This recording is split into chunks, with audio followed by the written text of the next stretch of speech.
Bayangkan sejenak, seluruh kehidupan yang kita kenal, dunia yang kita lihat dengan mata, dan realitas yang kita yakini setiap hari, mungkin bukanlah apa yang sesungguhnya nyata.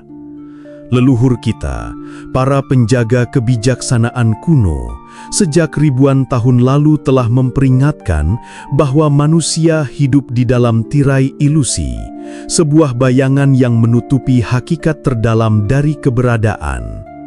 Namun, ilusi ini begitu rapat, begitu meyakinkan, hingga hampir tak ada seorang pun yang menyadarinya. Kita menganggapnya nyata, padahal ia hanyalah pantulan, seperti bayangan api di dinding gua. Pertanyaannya adalah, siapa yang menyalakan api itu? Dan mengapa manusia dikurung dalam permainan besar ini? Dalam teks-teks kuno dari berbagai peradaban, baik dalam Veda di India, ajaran Hermetik Mesir, maupun filsafat Platonis Yunani, selalu muncul gagasan yang sama, bahwa dunia ini adalah semacam panggung, sebuah teater kosmik tempat jiwa manusia bermain peran. Kita mengenakan topeng-topeng identitas, nama, status, pekerjaan dan kepercayaan, lalu kita begitu larut hingga lupa siapa kita sebenarnya. Seperti seorang aktor yang terlupa dirinya hanyalah pemain, kita pun terjebak dalam lakon tanpa sadar bisa meninggalkannya kapan saja. Namun, jika semua ini hanyalah ilusi, mengapa kita begitu mudah percaya? Karena ilusi ini dibangun dengan sangat halus, bukan hanya melalui panca indera, melainkan juga melalui pikiran kita sendiri. Pikiran dibiarkan berlari, dipenuhi ketakutan, keinginan dan ambisi. Dan semakin kita mengejarnya, semakin kita terjerat dalam jaring maya yang tak terlihat. Leluhur menyebutnya maya, kabut penipuan yang membuat manusia melihat yang semu sebagai nyata, dan menolak yang nyata karena dianggap terlalu asing. Di balik semua itu, ada rahasia besar yang disembunyikan, bukan hanya oleh penguasa dunia atau kekuatan luar, tetapi oleh diri kita sendiri. Jiwa manusia, dalam kedalaman paling sunyi, mengetahui bahwa ia berasal dari sumber cahaya yang tak terhingga. Tetapi cahaya itu diselubungi oleh lapisan demi lapisan, sehingga kita lebih memilih memandang refleksi samar di permukaan air, ketimbang menyelam ke kedalaman dan menyaksikan sumbernya sendiri. Inilah sebabnya para guru kuno berkata bahwa manusia bukanlah makhluk yang terbangun, melainkan makhluk yang sedang tidur, berjalan dalam mimpi panjang yang disebut kehidupan. Bayangkan saat malam, ketika kita bermimpi, di dalam mimpi itu kita menangis, tertawa, berlari, atau ketakutan, semuanya terasa nyata. Tapi begitu kita terbangun, semua itu lenyap seperti kabut pagi. Leluhur mengatakan, begitulah pula hidup ini. Apa yang kita sebut nyata, sesungguhnya hanyalah mimpi lain, dan ada kesadaran yang lebih tinggi yang menunggu kita untuk terjaga. Namun berbeda dengan tidur biasa, kebanyakan manusia tak pernah benar-benar bangun dari mimpi besar ini, karena mereka tak tahu bahwa mereka sedang bermimpi. Peradaban kuno tahu rahasia itu, dan mereka meninggalkan pesan-pesan tersembunyi dalam mitos, simbol, dan naskah suci. Mereka tahu bahwa kebenaran tidak bisa disampaikan begitu saja dengan kata-kata biasa, karena bahasa dunia terlalu sempit untuk menampung realitas yang melampaui. Maka mereka menyembunyikan kunci di balik cerita-cerita, kisah tentang dewa yang mati dan bangkit, perjalanan jiwa menyeberangi lautan, atau pencarian manusia akan taman rahasia yang hilang. Semua itu bukan dongeng untuk menghibur, melainkan peta bagi jiwa yang berani mencari jalan keluar dari ilusi. Tetapi disinilah misterinya semakin dalam. Mengapa kebenaran kuno ini seakan-akan disembunyikan? Mengapa tidak dibiarkan terbuka untuk semua manusia? Jawabannya sederhana, namun sekaligus menakutkan, karena tidak semua orang siap untuk melihatnya. Cahaya yang terlalu terang dapat membutakan mata yang belum terbiasa. Seperti benih yang dipaksa tumbuh sebelum waktunya, ia hanya akan mati. Maka, kebijaksanaan kuno memilih jalan sunyi, menyampaikan kebenaran lewat simbol, membiarkannya tersembunyi sampai ada jiwa yang benar-benar haus dan siap untuk menemukannya sendiri. Dan disinilah kita, manusia modern, masih berjalan dalam bayangan yang sama. Kita mengira diri kita bebas, padahal terikat oleh rantai tak kasat mata. Kita mengira kita melihat kebenaran, padahal yang kita lihat hanyalah lapisan demi lapisan cermin yang memantulkan bayangan lain. Kita sibuk mengejar kebahagiaan dari benda, nama, dan pujian, sementara inti kehidupan, kesadaran murni itu sendiri, terabaikan begitu saja. Maka pertanyaan besar itu kembali menggema. Apakah kita benar-benar hidup dalam realitas, atau hanya terjebak dalam ilusi yang diciptakan agar kita tetap tertidur? Jika leluhur berkata bahwa hidup ini hanyalah mimpi, maka kita harus bertanya, bagaimana cara kita terbangun? Bagaimana cara kita terbangun dari mimpi besar ini? Para guru kuno memberi petunjuk, kesadaran. Kesadaran adalah kunci yang membedakan antara tidur dan terjaga. Selama kita hidup hanya dengan pikiran yang berlarian tanpa kendali, kita seperti orang yang bermimpi dan percaya penuh pada isi mimpinya. Namun ketika seberkas kesadaran hadir, sekecil apapun, tiba-tiba kita menyadari, aku sedang bermimpi. Pada saat itulah tirai pertama mulai terbuka, dan dunia tidak lagi sama seperti sebelumnya. Kesadaran bukan sesuatu yang bisa diberikan dari luar. Ia tidak bisa dibeli, dipaksakan, atau diwariskan. Ia tumbuh perlahan di dalam diri, seperti api kecil yang dijaga dengan sabar. Para mistikus berkata bahwa jalan keluar dari ilusi bukanlah dengan melarikan diri dari dunia, tetapi dengan melihat dunia sebagaimana adanya, tanpa tertipu oleh lapisan-lapisan bayangannya. Saat kita makan, kita tahu itu sekadar memberi energi pada tubuh. Saat kita bekerja, kita sadar bahwa itu hanyalah peran dalam panggung besar. Dan saat kita merenung dalam diam, kita mulai merasakan ada sesuatu yang lebih luas, lebih dalam, yang terus-menerus hadir, melampaui segala peristiwa.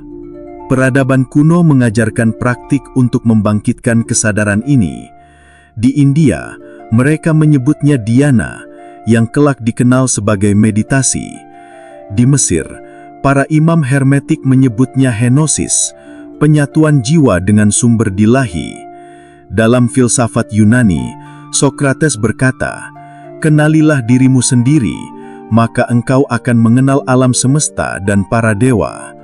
Semua ajaran itu bermuara pada satu hal, membalikkan pandangan dari luar ke dalam, dari bayangan ke cahaya, dari mimpi ke realitas sejati. Namun, jalan ini bukan tanpa tantangan. Ilusi dunia begitu kuat, begitu meyakinkan, hingga setiap kali kita mencoba terbangun, ada tarikan halus yang membuat kita kembali tertidur. Kecemasan, keinginan, amarah, dan kesibukan adalah jaring yang terus mengikat kita. Leluhur kita tahu, karena itu mereka menekankan disiplin batin, sebuah latihan yang mengajarkan manusia untuk tidak larut dalam gelombang pikiran dan emosi, melainkan belajar berdiri di tepi pantai, menyaksikan ombak datang dan pergi tanpa terbawa arus. Bayangkan seseorang yang sedang bermimpi buruk.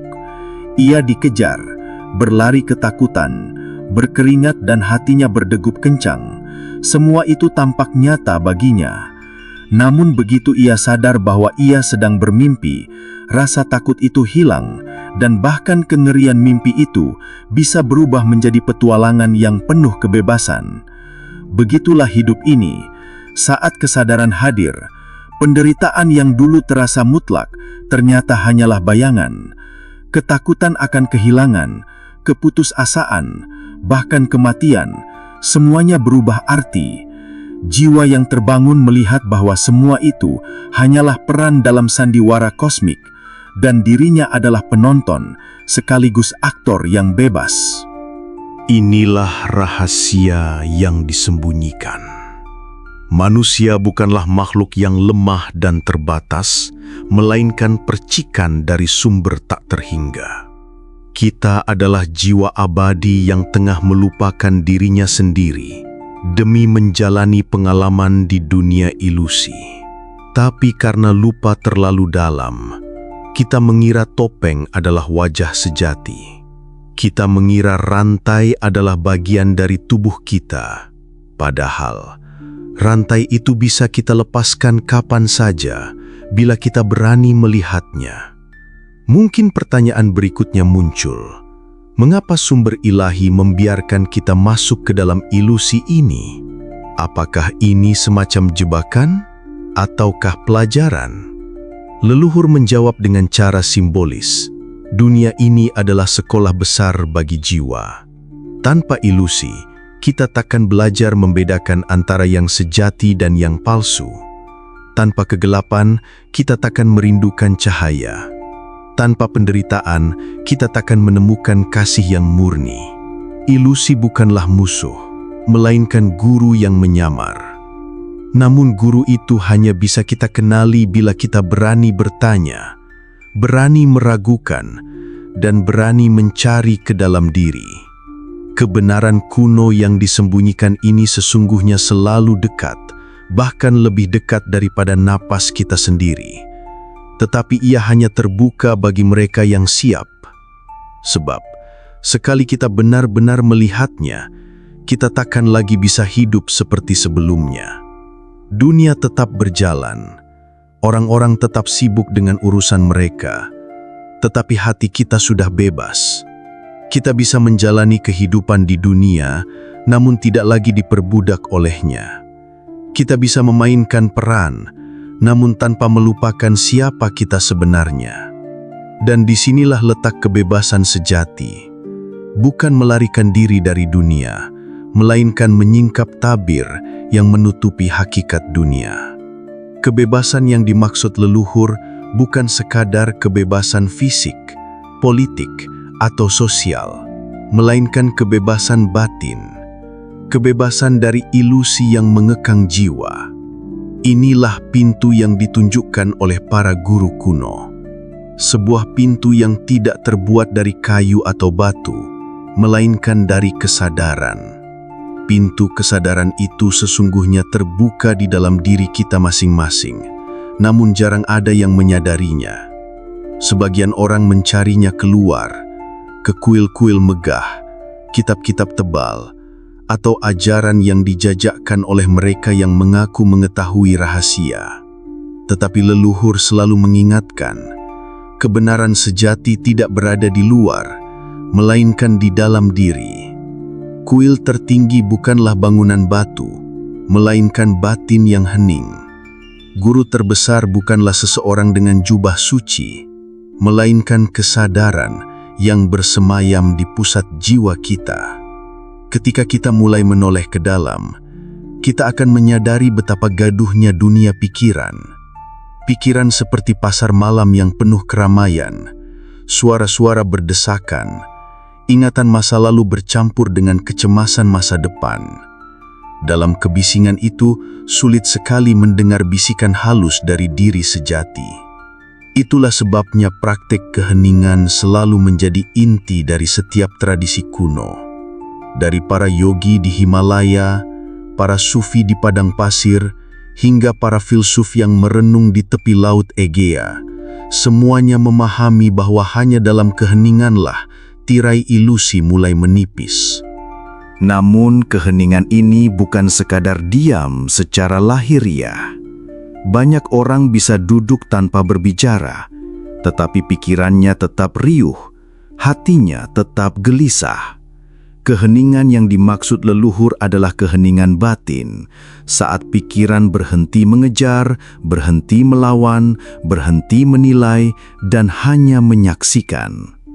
Di dalam kesaksian murni itulah cahaya kebenaran yang telah lama disembunyikan mulai tampak. Seperti langit yang perlahan cerah setelah badai, jiwa pun mulai melihat sesuatu yang tak pernah dilihat sebelumnya. Peradaban kuno menggambarkan momen ini dengan berbagai simbol. Dalam mitologi Mesir, Horus, sang mata terbuka, melihat melampaui kebutaan dunia. Dalam ajaran Buddha, pencerahan digambarkan sebagai terbitnya mata batin yang menyingkap hakikat segala fenomena. Dalam tradisi hermetik, ia disebut gnosis, pengetahuan langsung yang melampaui kata-kata. Semua simbol ini menunjuk pada pengalaman yang sama, terbangunnya kesadaran yang membuat manusia melihat bahwa dunia hanyalah bayangan dari sesuatu yang jauh lebih nyata. Ketika kesadaran ini mulai lahir, pandangan kita terhadap hidup berubah total. Apa yang dulu tampak menakutkan, kini terlihat sebagai bagian dari tarian kosmik. Kematian, yang bagi kebanyakan orang adalah misteri paling menakutkan, menjadi sekadar transisi, seperti seorang aktor yang melepas kostum setelah pertunjukan usai. Kehilangan, yang dulu menorehkan luka, kini dimengerti sebagai gerak alami dari kehidupan yang terus mengalir. Bahkan penderitaan yang dulu kita kutuk mulai tampak sebagai api yang membakar kotoran agar emas sejati dalam jiwa kita bersinar. Namun, janganlah kita berpikir bahwa perjalanan ini berakhir hanya dengan sebuah momen pencerahan singkat. Leluhur menekankan bahwa kesadaran harus dipelihara, sama seperti api yang harus dijaga agar tidak padam. Dunia akan terus mencoba menidurkan kita kembali. Godaan, ketakutan, ambisi, dan rutinitas akan berusaha menarik kita masuk lagi ke dalam mimpi. Karena itu, para pencari kebenaran selalu berbicara tentang disiplin. Bukan disiplin yang kaku, melainkan kesetiaan hati untuk terus kembali pada pusat, kembali pada cahaya, kembali pada kesadaran murni. Disinilah kita mulai mengerti mengapa kebenaran kuno tampak seperti disembunyikan. Sesungguhnya ia tidak pernah benar-benar disembunyikan, hanya ditutupi oleh lapisan kesibukan, kebisingan, dan kealpaan manusia sendiri. Ia seperti permata yang terbenam di lumpur, selalu ada, selalu berkilau, tetapi tidak terlihat karena mata kita sibuk memandang hal lain. Para guru kuno hanyalah penunjuk jalan. Mereka tidak memberi kita permata itu, karena permata itu sudah ada di dalam diri kita sejak awal. Mereka hanya mengajarkan bagaimana cara membersihkan lumpur yang menutupinya. Dan semakin kita membersihkan lumpur itu, semakin jelaslah cahaya yang memancar. Kita mulai merasakan bahwa kita bukan sekadar tubuh rapuh yang akan lenyap, melainkan kesadaran yang tak terbatas. Kita mulai menyadari bahwa orang-orang di sekitar kita, bahkan mereka yang kita anggap musuh, sesungguhnya juga adalah percikan cahaya yang sama. Dari sinilah lahir welas asih, lahir kasih yang tidak lagi bersyarat, karena kita tahu setiap jiwa sedang berjuang dalam ilusi yang sama. Kita melihat diri kita di dalam diri orang lain dan orang lain di dalam diri kita. Kesadaran ini adalah pembebasan. Inilah yang dimaksud oleh para leluhur ketika mereka berbicara tentang keluar dari gua, menyeberangi lautan samsara, atau membangun kerajaan cahaya di dalam diri. Mereka tidak berbicara tentang tempat fisik, melainkan tentang keadaan jiwa yang terbebas dari ilusi besar. Sebuah kebebasan yang tidak bisa dirampas oleh siapapun, karena ia bukan milik dunia. Inilah inti dari ajaran yang diwariskan leluhur kita, bahwa manusia sesungguhnya bukanlah tawanan, melainkan pengembara yang sedang melupakan rumah sejatinya. Dan seluruh perjalanan hidup ini, dengan segala suka duka yang kita alami, hanyalah jalan kembali menuju asal yang abadi. Tetapi, bagaimana kita bisa menjalani hidup di tengah dunia yang penuh ilusi ini tanpa kehilangan arah? Jawabannya bukan dengan menolak dunia, melainkan dengan memandangnya apa adanya. Dunia adalah cermin, dan apapun yang kita lihat di dalamnya adalah pantulan dari batin kita sendiri. Jika hati kita gelap, dunia tampak suram. Jika hati kita terang, dunia pun penuh cahaya. Karena itu, tugas utama kita bukanlah mengubah dunia di luar, melainkan membersihkan cermin di dalam diri agar mampu memantulkan kebenaran dengan jernih. Para leluhur memberi pesan sederhana namun mendalam. Berjalanlah di dunia ini seperti seorang peziarah, bukan seperti seorang penguasa. Seorang penguasa berusaha memiliki, menguasai dan mengendalikan segalanya. Namun seorang peziarah hanya lewat, mengambil seperlunya, dan selalu sadar bahwa tujuan sejatinya bukanlah di sini. Dengan sikap seperti itu, kita bisa hidup di tengah kesibukan dunia, tetapi hati kita tetap tenang. Kita bisa memiliki benda, tetapi benda tidak memiliki kita. Kita bisa menjalin hubungan, tetapi tidak menggantungkan jiwa pada bayangan semu. Ketika kita mulai memahami hal ini, kita akan melihat bahwa setiap peristiwa dalam hidup adalah undangan untuk terjaga. Penderitaan bukanlah hukuman, melainkan panggilan untuk kembali ke dalam. Sukacita bukanlah tujuan akhir, melainkan sekadar kilasan cahaya yang mengingatkan kita pada sumbernya. Bahkan rasa kehilangan yang sering membuat manusia hancur, sesungguhnya adalah kesempatan untuk menyadari bahwa tidak ada apapun di dunia yang benar-benar milik kita. Semua hanyalah titipan yang datang dan pergi sesuai hukum ilahi. Inilah kebenaran kuno yang disembunyikan dari kebanyakan manusia, bahwa kita semua hidup dalam ilusi besar, namun sekaligus memiliki kuasa untuk bangun dari ilusi itu. Kuasa ini bukan berasal dari luar, bukan dari tokoh karismatik atau ritual rumit, melainkan dari kesadaran yang hadir saat ini juga.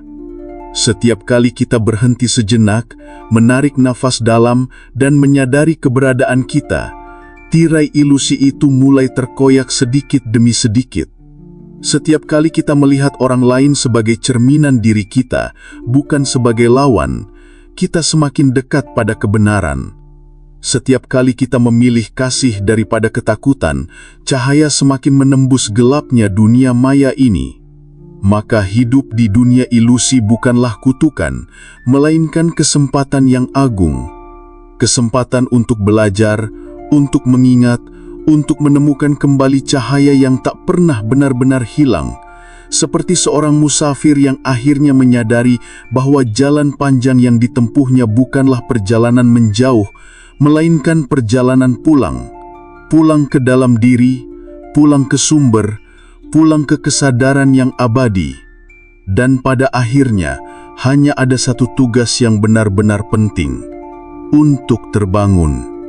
Terbangun dari mimpi panjang yang membuat kita lupa siapa kita. Terbangun dari ilusi yang mengekang jiwa. Terbangun dan menyadari bahwa kita adalah cahaya yang tak terbatas, sementara dunia hanyalah bayangan singkat yang melintas di layar kesadaran. Kebenaran kuno ini mungkin terdengar sederhana, namun ia memiliki kekuatan untuk mengubah segalanya. Karena begitu kita menyadari hakikat ilusi, kita tidak lagi diperbudak olehnya. Kita bisa menjalani kehidupan dengan ringan, dengan damai, dengan kasih. Dan meskipun dunia tetap dipenuhi bayangan, hati kita tahu bahwa di balik semua itu ada satu realitas yang tidak pernah berubah. Keheningan yang abadi, cahaya yang murni, dan cinta yang tak terbatas. Sahabat Pustaka Spiritual, perjalanan kita di dunia hanyalah sekejap, tetapi kesempatan untuk terjaga adalah anugerah yang luar biasa. Maka jangan biarkan hidup berlalu tanpa menyentuh inti kebenaran. Jadilah saksi atas ilusi dan temukan kebebasan dalam kesadaran. Karena pada saat itu, kita tidak hanya hidup di dunia, kita hidup dalam kebenaran yang tak pernah bisa disembunyikan lagi. Apa yang baru saja kita renungkan bukanlah akhir, melainkan awal dari perjalanan batin kita masing-masing. Kebenaran kuno ini tidak menunggu ditemukan di luar sana, melainkan menanti untuk disingkap di dalam diri kita sendiri. Jangan biarkan kata-kata ini hanya lewat sebagai hiburan sesaat. Biarkan ia menjadi benih yang tumbuh dalam kesadaranmu, menuntunmu untuk melihat dunia dengan mata yang baru. Karena sejatinya, setiap detik kehidupan adalah undangan untuk terjaga. Dan siapa tahu, mungkin pada momen sederhana setelah video ini berakhir, saat engkau menarik nafas, menutup mata, atau sekadar mendengarkan keheningan, tirai itu akan sedikit tersibak, memperlihatkan cahaya yang selama ini menangguh. Ingatlah, perjalanan ini adalah milikmu. Kami di Pustaka Spiritual hanya berjalan bersama, menyalakan lentera kecil di jalan yang kadang gelap. Jika cahaya ini menyentuh hatimu, jagalah ia, bagikan kepada yang lain, dan teruslah melangkah. Sampai kita bertemu kembali dalam perenungan berikutnya, tetaplah terjaga, tetaplah menyala, dan jangan pernah lupa siapa dirimu yang sejati.